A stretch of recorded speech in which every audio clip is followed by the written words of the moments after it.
Welcome back to Crit and Crit. I'm Axion, I'm Sint. and we are continuing and nearing completing the first part of our playthrough of Undertale as we discuss Mossflower by Brian Jacques. Hang on, wait, go back. Why is Navi on the top of the stained glass window? It's not Navi. Hey, listen.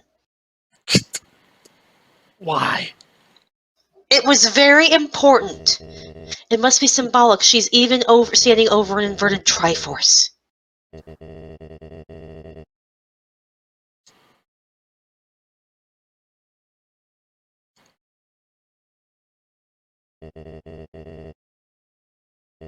But then again, the Triforce is just a myth, right? As much of a myth as anything else in these stories.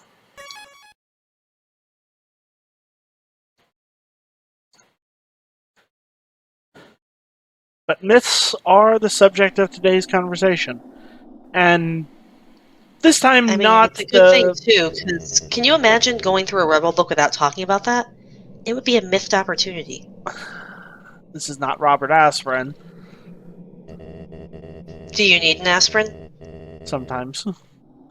But no, we're not talking about the normal myths of Redwall in this case. The whole Martin the Warrior and all that.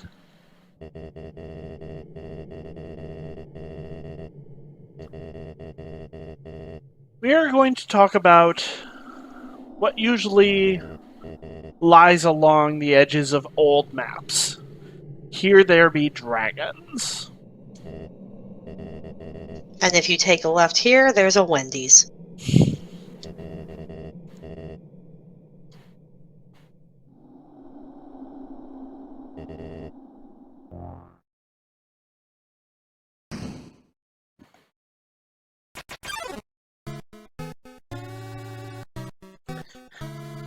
This is something that we touched on lightly in the first Redwall review that we did with regards to the snake Asmodeus, who was more of a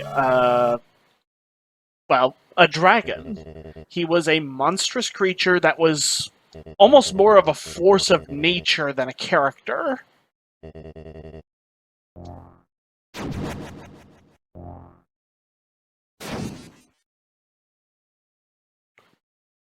Thanks, Asgore.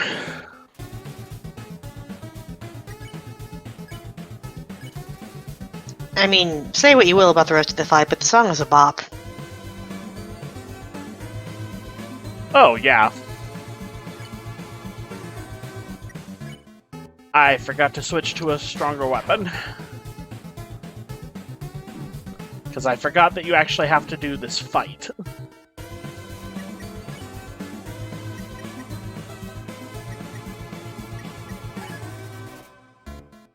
Oh, I did not know you could do that mid-combat. Ow. Ow.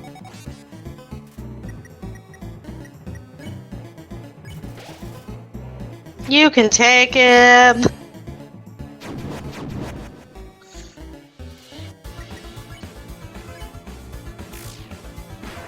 But anyway, Asmodeus was not really a character in the typical sense of the word.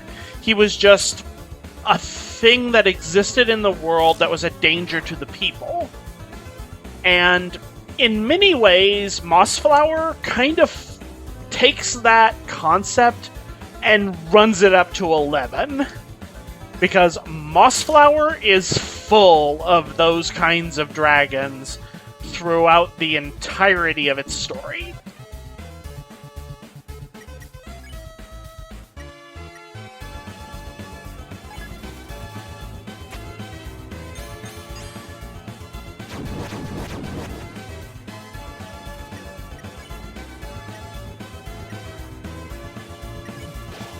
So, how many tries do you think this is going to take? At least a couple. Given how long it took me to beat Toriel. And this is just Toriel, but harder.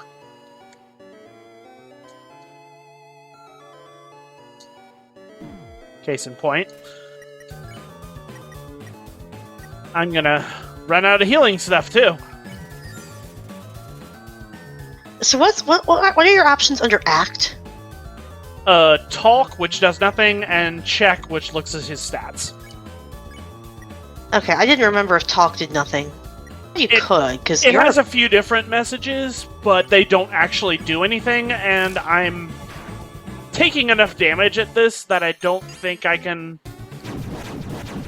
afford to mess around with it. Okay, I remember doing a pacifist run, but it was some time ago and I don't quite remember all the details. Yep, same. But you know who will never do a pacifist run?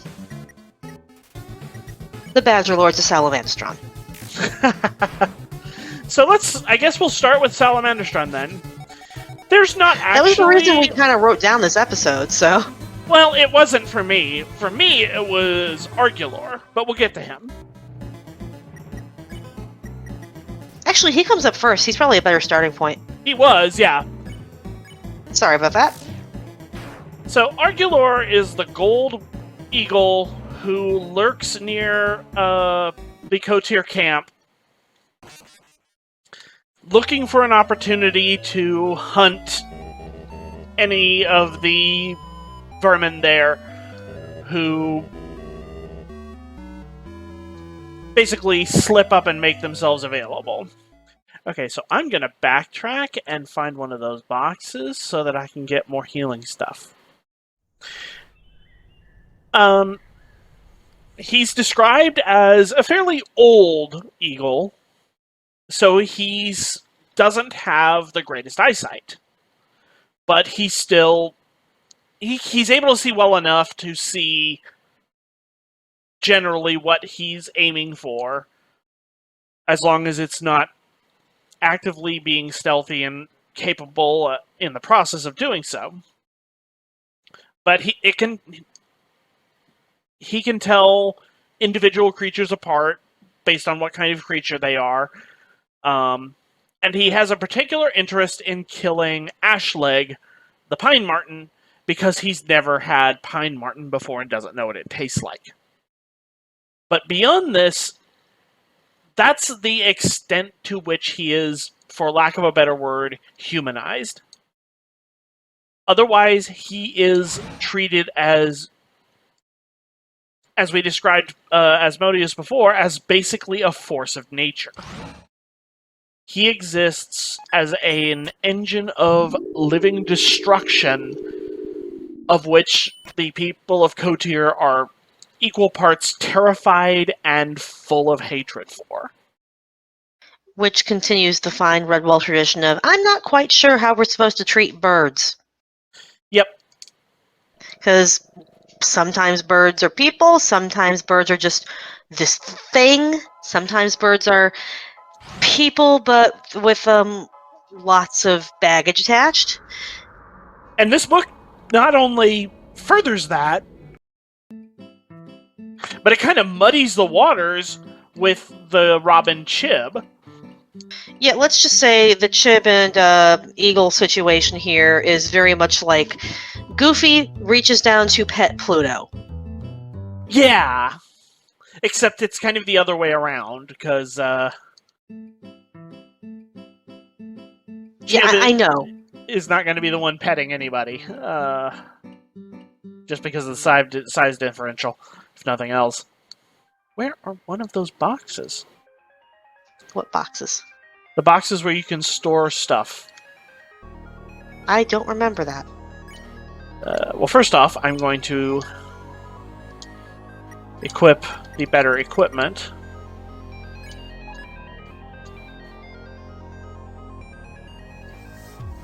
Nope, that leads to that place. There we go, elevator.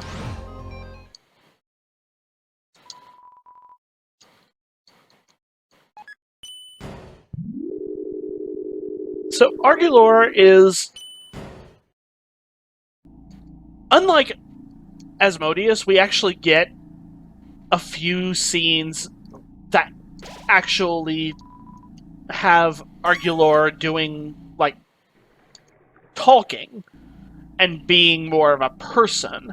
whereas the scenes with Asmodeus in Redwall were more just from the perspective of something in his vicinity, just kind of a god's eye view of what was going on when he was in the scene. It very rarely looked at his actual thoughts. Can we just also take a moment to say R.I.P. the poor eagle who never got to have his DoorDash order? Yeah. Unfortunately, I Argulor mean, the R.I.P. never gets his Pine Marten meal. Not because he dies, just Ashley runs off when he happens to be asleep. And so he just misses the opportunity. Yeah, and then I just wanted to clarify because I said R.I.P. as a joke. but Argulor is eventually killed in a mutual death with the fox Bane, who he attacks because he's wearing Ashleg's cloak, and due to his poor eyesight, mistakes the fox for Ashleg. Yep. I know there's one of those boxes around here somewhere. There it is. I mean, that could also be a metaphor for, like, high-class culinary places where, you know, they just use all sorts of fancy language to describe something that it turns out is just, like, what is it? We have an aged sausage with a coating of cornbread and served upon an artisanal pine shaft. And it's just a corn dog. Oh my word. So, I didn't make it up. I heard it in a video, and I can't remember which one it was, so... But it's that kind of thing, where it's... Maybe he's just thinking that, where it's like, I've been tricked, or maybe this is actually what Pine Marten tastes like, because... I don't know. Well, he figures it out. I know, I'm being silly. He attacks, and then Bane fights back, and he's like, "You're not a Pine Marten, you're just a fox." And he's not happy about that. Yeah, back to the thing where we can buy some more food. But yeah, he's and that is eventually where the dragon is slain. Or that particular dragon is slain. But in a rather unique twist, one, as I said before, he's not the only dragon in his story. Or in this story, rather. And the unique thing in this case is that this story actually has dragons that are under the command and control, at least to some extent, of the central characters. Which brings us to the second set of dragons that are introduced. The Gloomer and the Stormfin. The Gloomer is the insane water rat kept under Cotir and used early on in the story to try and track down and exterminate the Mossflower residents. And he's also a potential point of commentary for, look how tyrants tend to abuse the disadvantaged. Yep. While Stormfin is a pike kept in a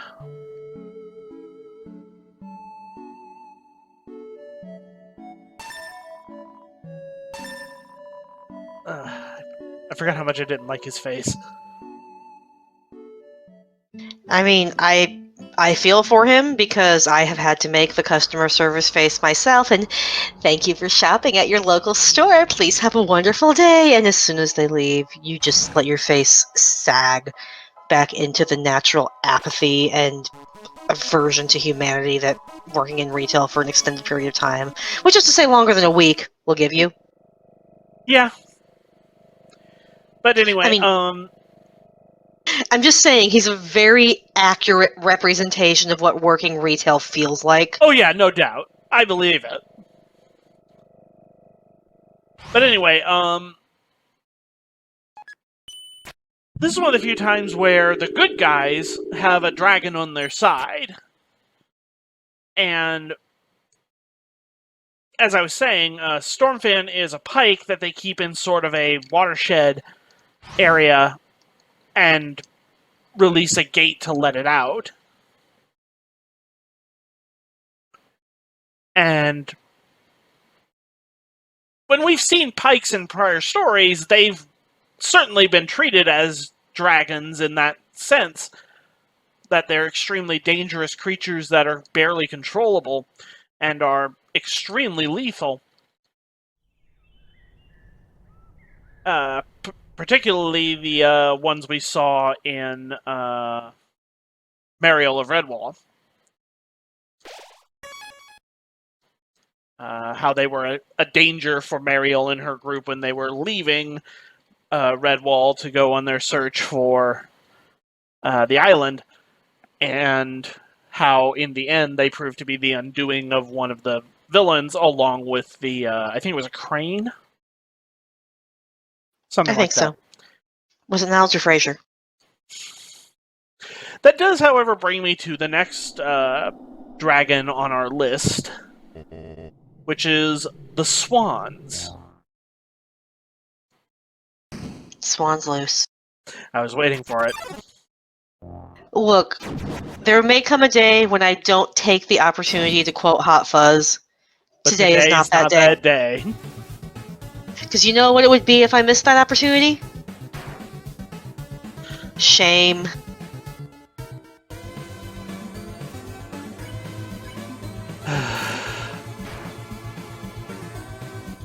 What?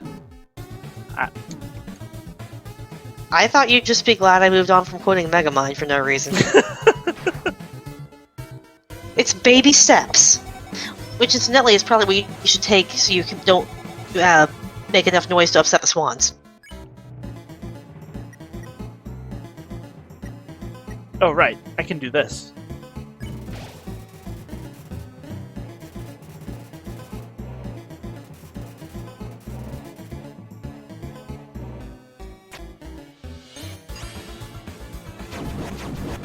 That's why you save that item.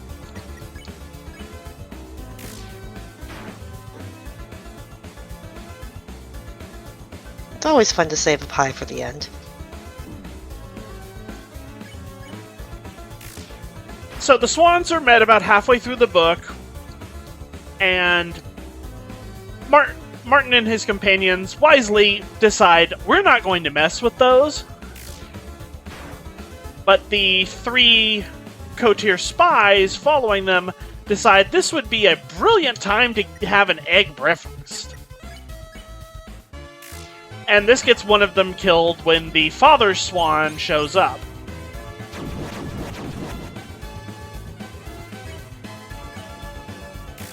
And unlike Argulor, there is no humanizing of those swans. I mean, you can theoretically argue that the fact that they're protecting their child is humanizing. I mean, in the sense that they are not given any personality other than wild creatures that are extremely dangerous. Okay, valid.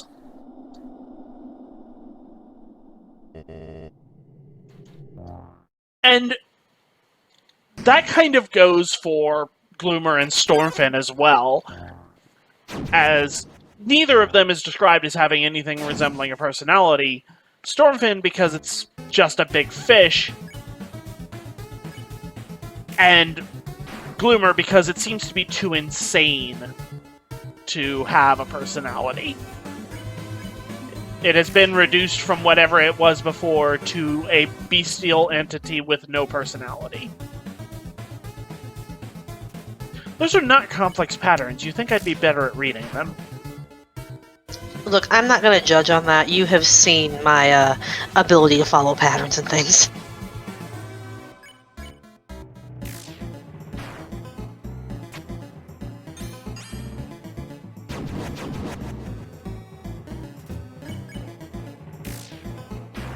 But moving on, we get to another issue with birds in Redwall, with the owls outside, or the owl outside the Batcave. Do I need to make the joke, or are you going to make one? Go ahead. Where's well, they left the Robin back in Mossflower, so he's not really much use outside of the back.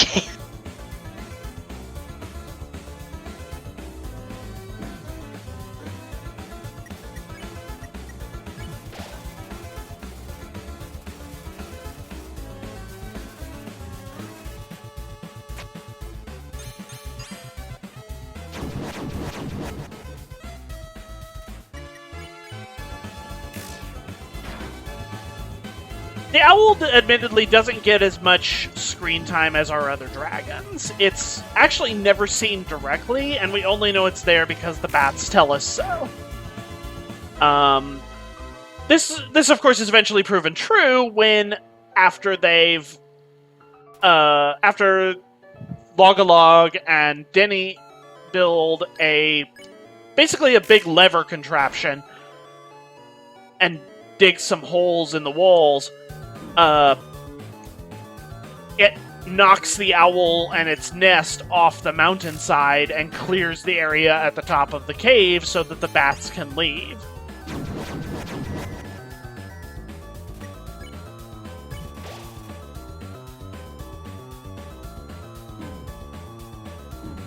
Then I believe we have the snakefin. Yep, the snakefish. Basically a big eel. But this dragon has not only a personality, but talks. And it's very different from the others.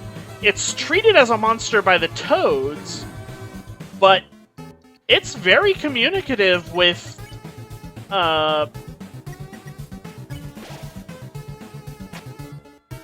Martin and his companions, and is very blunt with them of, I can't control myself when I'm hungry, so if you're still here when I get hungry, I will eat you. But I would rather eat toads and frogs, so if you can find a way to get me out before I get hungry, I will happily leave you and eat them. He is an equal opportunity connoisseur. I'll eat what I have to, but I do have my preferences.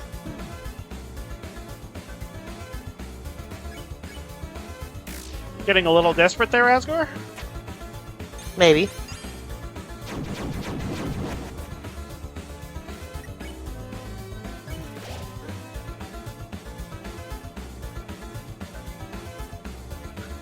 This is getting actually really fast.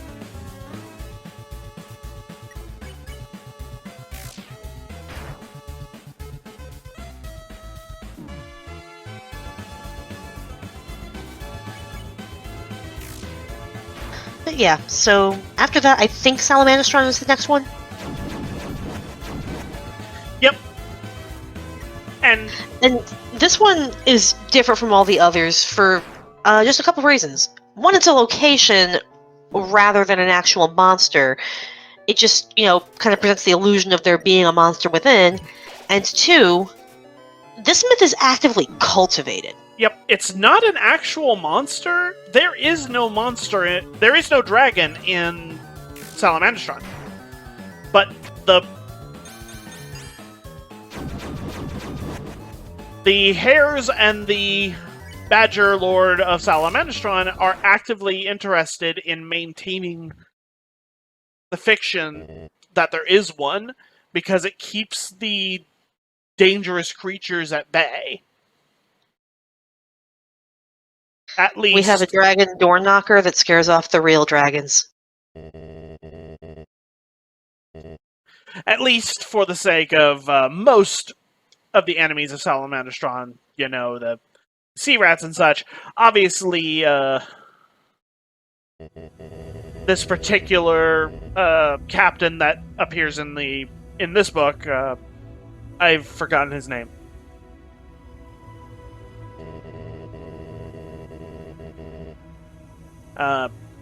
Has overcome his fear of this particular quote-unquote danger, and is ready to take on bore the fighter directly. Ripfang. I was trying to find it. Yep, thank you. So yeah, I wanted to say Ripclaw, and then I remembered, no, that's the Savage Tide thing. but yeah, Ripfang has ceased to fall for the bluff, but most of the enemies of Salamandastron seem to still be under the impression that there is some kind of dragon or otherwise monstrous creature that dwells within the mountain, provides the flame that issues forth from its top, and occasionally roars and appears to be under the command of the Badger Lord. I have a very, very important question here. Okay. So, the myth of Salamandastron is perpetuated intentionally by a smithy, yes? Yeah. It's a forgery? I said it was important.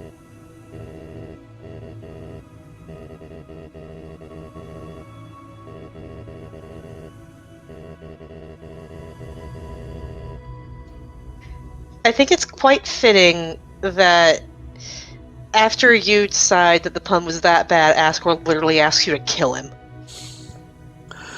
Yeah, I'm not gonna, though. And do you know why? Because I'm gonna... Because puns are good for you! That's not what I was gonna say. But you know it to be true. Search your feelings. Right. Puppy, you're not helping. Puppy supports me. Puppy wants treats. I think that wraps this one up. See y'all next time. Bye.